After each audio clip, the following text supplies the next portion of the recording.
Hello everyone, আজ চলে গেছিলাম বিয়ে বাড়ি। এই শীতে প্রথম বিয়ে বাড়ি চলে গেছিলাম।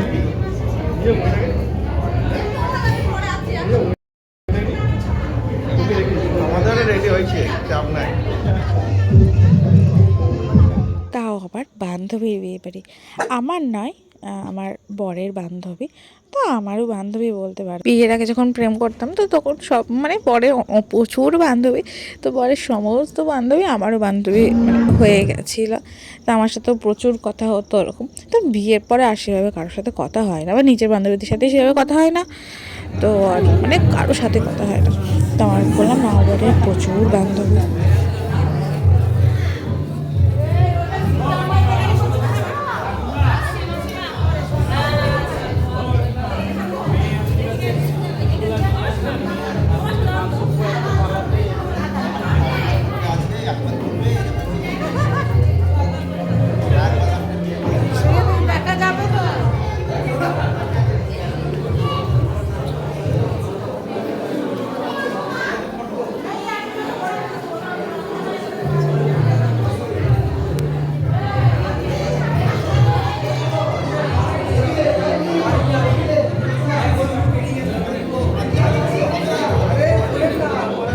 এই যে হলো মেনু কার্ড। তো আমরা অনেকক্ষণ ঘোরাঘুরির পরে ফুচকা খেয়েছি একটু, তারপরে পকোড়া খেয়েছি, কফি খেয়েছি, এসব কিছুর পরে এখন এই খেতে চলে এসেছি।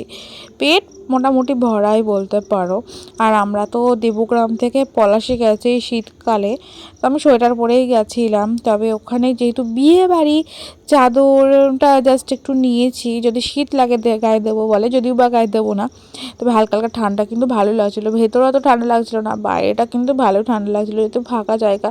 কিন্তু ওই যে মানে বিয়েতে কিছু গায়ে দেওয়া যাবে না, এটাই হলো ব্যাপার, মেয়েরা তো দেবেই না। তো তার জন্যে কোনো কিছু গায়ে দিইনি। কিন্তু ঠান্ডা তো লাগছিলোই বলো, ভালোই ঠান্ডা। আমাদের এদিকটা যেহেতু গ্রাম সাইড, তো দিকটা ভালোই ঠান্ডা। কিন্তু ফ্যাশন করতে গেলে আর এত সেজে গুজে যখন শাড়িটা পরছিলাম, শাড়িটা প্রচণ্ড ভারী, তখন এত গরম ধরে গেছিলো কি বলবো। পরতে পরতে জাস্ট আমার মানে ভালো করে আমার সাজগোজই হয়নি, দেখে বুঝতে পারছো। আর পর ভালো করে মোটা করে কাজল পরা পছন্দ করে না, আর আমার এত হালকা কাজল আমার ভালো লাগে না। আর একটা ছবি ভালো ওঠেনি, তো তাও আমি ছবিগুলো তোমার সাথে শেয়ার করলাম, কিন্তু আমার একটা ছবিও ভালো লাগেনি, মানে কোনো ছবি আমার ভালো লাগেনি, একখানা ছবি ভালো লাগেনি আমার। যেহেতু আমি গাড়ি করে এসেছি, আমার চুল টুল সব ওলট পালট হয়ে গেছিলো, মানে তারপর আবার শ্বশুরবাড়িতে গিয়ে আমি চুলটাকে আসিয়ে সোয়েটার মোয়েটার সমস্ত কিছুটা রেখে এসেছি। আর রাত্রেবেলায় ঋষিকে আর আমরা নিয়ে যাইনি, যেহেতু শীতকাল আর খুবই ঠান্ডা, ওই জন্য ঋষিকে শ্বশুরবাড়িতে রেখে আমরা বাড়ি চলে এসেছিলাম রাত্রিবেলাতে। তো ঋষি পরের দিন আবার চলে আসবে। এগুলো হলো বান্ধবী। এই যে ওই মাঝখানেরটা তো বউ, আর এদিকেটা মানে ওই দিকেরটা বান্ধবী, এদিকেটা তো এদিকেটা তো আমি। তো যাই হোক, ওই যে ঋষি, তো এই যে হলো বর। তো সমস্ত কিছু তোমার সাথে একটু একটু করে শেয়ার করলাম। আর যেহেতু মিউজিক মানে গান বাজছিলো, তার জন্য আমি ভয়েসগুলো ওখানকার গান ইয়েগুলো দিতে পারলাম না। অনেকদিন পরে ভয়েস দিচ্ছি, তো কেটে কেটে বেঁধে বেঁধে যাচ্ছে। তো এই যে এরপরে আমরা চলে যাব। তো বাড়ি যাওয়ার পথে এইটুকু যাওয়ার সময় আমাকে এইভাবেই চাদরটা শুধুমাত্র গায়ে দিয়ে আমি গেছিলাম।